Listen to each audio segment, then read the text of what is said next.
इसलिए मोदी जी कहते हैं लगातार 400 पार की बात करते हैं, लेकिन मोदी जी ना नौकरी की बात करते हैं, ना रोजगार की बात करते हैं, ना छात्र नौजवान की बात करते हैं, ना किसान मजदूर की बात करते हैं, ना गांव और गरीब की बात करते हैं। मोदी जी ना शिक्षा स्वास्थ्य के बारे में बात करते हैं, स्कूल अस्पताल के बारे में नहीं बात करते। फिर किस बात पर देश की जनता 400 पार करेगी? अगर मोदी जी मुद्दे पर बात नहीं करेंगे तो 400 क्या 100 भी पार नहीं हो पाएगा। माननीय नरेंद्र मोदी और सीएम नीतीश कुमार की जनसभा के पहले तेजस्वी यादव ने कुछ सवाल किए थे भ्रष्टाचार को लेकर नरेंद्र मोदी से। उन्होंने ट्वीट के माध्यम से 10 सवाल किए थे। मैंने आपको कल बताए थे क्या थे ये 10 सवाल। तो अगर आपको ये 10 सवाल नहीं पता है तो डिस्क्रिप्शन पर जाकर आप ये 10 सवालों का वीडियो देख सकते हैं। और हम बात करते हैं आगे कि क्या वाकई भ्रष्टाचार के इन 10 सवालों के मुद्दे पर नरेंद्र मोदी ने अपनी चुप्पी तोड़ी है या उन 10 में से किसी एक भी सवाल का जवाब दिया है। ये एक एक करके मैं आपको बताऊंगा, लेकिन उससे पहले आप इस वीडियो को जिसे देख रहे हैं उसे लाइक करिए और अपने सारे जितने भी आपके दोस्त यार मित्र ग्रुप्स हैं उन सभी के साथ शेयर करिए। और स्वच्छंद पत्रकारिता पर विश्वास रखते हैं तो इस चैनल को सब्सक्राइब करना बिल्कुल भी ना भूलें। तो चलिए बात करते हैं यहां पर कि तेजस्वी यादव ने 10 सवाल पूछे थे और 10 सवालों के जवाब नरेंद्र मोदी ने दिए या नहीं दिए। तो मेरा जवाब है नहीं।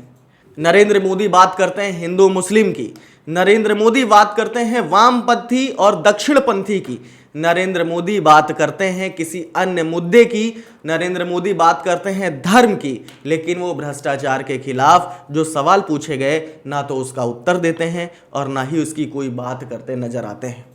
बिहार की राजनीति में ये वीडियो बड़ा चर्चा में बना हुआ है, जहां पर नीतीश कुमार साफ तौर पर नरेंद्र मोदी के पैर छूते नजर आ रहे हैं। इस वीडियो को आप भी देख सकते हैं कि इस वीडियो में सुस्पष्ट तरीके से कथित तौर पर यह दिखाई दे रहा है कि जो नीतीश कुमार है वो नरेंद्र मोदी के पैर छू रहे हैं। और इसके पीछे क्या कारण हो सकता है?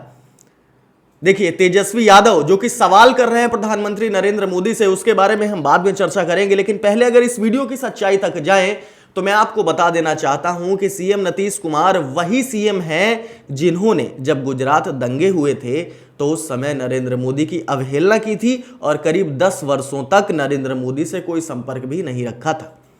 लेकिन आज राजनीति का दौर देखिए कि क्या दशा आ गई है। नीतीश कुमार जो कितने बुजुर्ग हैं उन्हें नरेंद्र मोदी के पैर छूने पड़ रहे हैं और तेजस्वी यादव ने इस पर अपनी तीखी प्रक्रिया दी है। क्या कहते हैं तेजस्वी यादव, मैं आपको दिखाना चाहूंगा। आज हमने आदरणीय नीतीश जी का चित्र देखा, आज मोदी जी का पैर छुआ उन्होंने। हम बहुत शर्मिंदा हुए, हमको इतने बुजुर्ग व्यक्ति होकर के, और हमको बहुत बुरा लगा क्या हालात हो गए। हमारे अभिभावक हैं नीतीश कुमार जी, बुजुर्ग हैं, लंबे समय तक मुख्यमंत्री बने हुए हैं। इतना अनुभवी मुख्यमंत्री और कोई नहीं जितना नीतीश कुमार है, और मोदी जी के पैर छू रहे हैं। हम मोदी जी तो मुख्यमंत्री कब बने? जब भूकंप आया था तब बने थे। तब अटल बिहारी जी ने क्या कहा था? राजधर्म का पालन कीजिए, जो दंगा हुआ था। वही मोदी जी का थाली खींचे थे बिहार में। गुजरात के मुख्यमंत्री ने बिहार में राहत के लिए दिया था पैसा, तो लौटा दिया था मुख्यमंत्री जी ने। तो आज मुख्यमंत्री जी को पैर छूना पड़ रहा है। आप लोगों से भी हर बार क्या बोलते थे कि अटल जी अडवाणी जी का जमाना अलग था, ये लोग जो आ गया ये लोग तो खत्म कर दिया है। आज पैर छू रहे। मैं याद दिला दूं कि जब 2015 के लोकसभा चुनाव थे तो उसमें जो भारतीय जनता पार्टी थी उन्होंने नीतीश कुमार के डीएनए पर सवाल उठाया था। और नीतीश कुमार को बिहार की जनता का इतना प्यार था कि जो बिहार की जनता थी उन्होंने अपने नाखून और अपने बाल काट कर पीएम ऑफिस भिजवाए थे। और सिर्फ बात यहीं से नहीं थमती है। गिरिराज सिंह, मैं आपको कई बार ये बात बता चुका हूं, ये नाम बता चुका हूं, गिरिराज सिंह ने तेजस्वी यादव के डीएनए पर सवाल उठाए हैं। और तेजस्वी यादव के डीएनए पर सवाल उठाते हुए उन्होंने यही कहा था कि तेजस्वी यादव का जो डीएनए है वो लूट घसूट का डीएनए है, यानी कहीं ना कहीं वो लूट घसूट के डीएनए से बिलोंग करते हैं। तो उन्होंने सिर्फ तेजस्वी यादव पर ही तंज नहीं कसा था, उन्होंने तंज लालू प्रसाद यादव पर भी कसा था। और अगर मैं बात करूं उप मुख्यमंत्री यानी डिप्टी सीएम ऑफ बिहार सम्राट चौधरी की, तो उन्होंने तो लालू प्रसाद यादव और उनकी बेटी रोहिणी के लिए काफी अश्लील बात कही थी। जब लालू प्रसाद यादव को उनकी बेटी रोहिणी ने अपनी किडनी दी, तो सम्राट चौधरी ने यह कहा था कि सीट के लिए, सत्ता के लिए लालू प्रसाद यादव ने अपनी बेटी से किडनी ली है और किडनी के बदले में उन्हें सीट दी है। क्या ये बातें आपके मुंह से शोभा देती हैं? आपको आखिर इन सारी की सारी बातों का सहारा क्यों लेना पड़ता है? भाजपा का साफ एजेंडा नजर आ रहा है, विपक्ष को बदनाम करो और बदनाम करने के बाद जो वोट बैंक बनता है उसी वोट बैंक पर अपनी राजनीति करो और अपनी सरकार बनाओ। लेकिन मैं आप सभी से सवाल करना चाहूंगा और मैं आपको यह बताना चाहूंगा कि अब आपको ऐसी राजनीति का विरोध करना चाहिए और आपको उस राजनीति के साथ होना चाहिए जो बात करे रोजगार की, जो बात करे नारी उत्थान की, जो बात करे भारत के विकास की।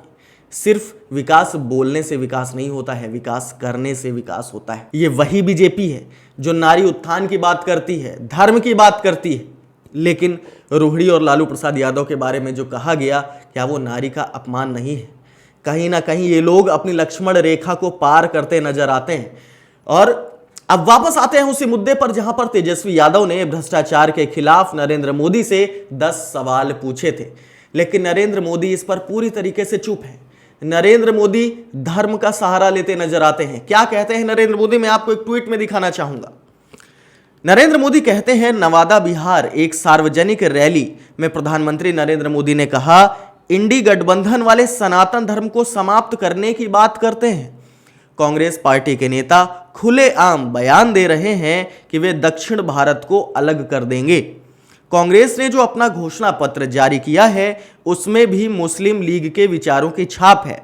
कांग्रेस ने घोषणा पत्र नहीं, तुष्टीकरण पत्र जारी किया है। आप साफ तौर पर देख सकते हैं साथियों कि यहां पर किन बातों का जिक्र है। आखिर सनातन धर्म संकट में है, ऐसा लग रहा है। सनातन धर्म तो स्वयं में बड़ा महान है और वो संकट में कैसे हो सकता है? संकट में आपकी सरकार है, जिस चीज का आपको डर है। बात यहीं पर नहीं रुकती है, एक और ट्वीट में आपको दिखाना चाहूंगा साथियों। रामनवमी आ रही है, पाप करने वालों को भूलना मत, अयोध्या का नाम लेकर विपक्ष पर बरसे पीएम मोदी। आखिर यहां पर इस ट्वीट का क्या मतलब है? आखिर कौन पाप कर रहा है? कहीं आप विपक्ष को तो पापी नहीं कह रहे हैं? क्या विपक्ष है जिन्होंने इलेक्टोरल बॉन्ड का पाप किया है? अगर विपक्ष भी आपके साथ जुड़ा होता तो कहीं ना कहीं उसके पाप भी धुल जाते। जैसे ईडी कंपनियों की जांच के बाद जिन्होंने आपको चंदा दिया उनके पाप धुल गए। आखिर भ्रष्टाचार पर बोलने के अलावा आप जुगलों की बात क्यों करते हैं? भारतीय जनता पार्टी को अब खुलकर सामने आना होगा और हर एक सवाल का जवाब देना होगा, क्योंकि हम भारत की जनता, चाहे मैं हूं चाहे आप हो, वो जवाब मांगती है।